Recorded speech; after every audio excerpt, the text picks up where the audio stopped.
This plant looks pretty dried up, but what if I told you I could bring it back to life? So this is the resurrection fern, scientific name Pleopeltis polypoidioides, which is very funny to say. And it has this interesting ability to lose almost all of its water, something like 97% of its water, and then come back to life after water is placed on its fronds, which are basically its leaves. And you might say, well, if it can come back to life, it was never really dead, which is an interesting philosophical discussion, perhaps. Is death merely the absence of function, or rather the irreversibility of that absence? But to me, this is a dead plant.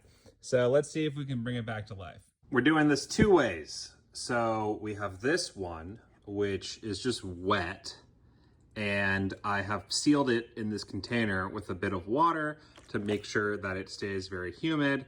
And this is more like what the plant would experience if it were in rain, which is how it rehydrates in nature.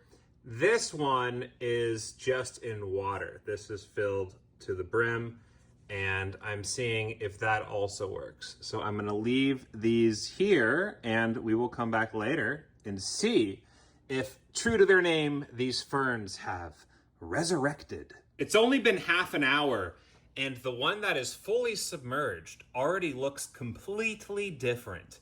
The one that is just wet doesn't really look noticeably different yet. I have grabbed it a couple of times and kind of shook it a bit. It's raining, it's pouring.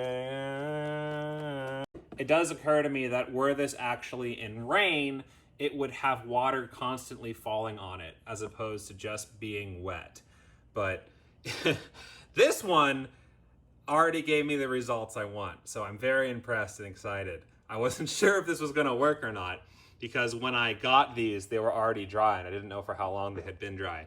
So I will leave this for another few hours and then check in again to see if the other one has come back, but this one, whoa. It's starting to rise out of the top of the glass.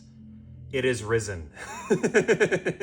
All right, it's been another hour and a half, and this one is looking pretty good. So it worked. Look at that. That's pretty cool. Here's the one that was directly submerged in water. Here's the one that was wet. This one looks a little bit different, but they both look a lot better than before.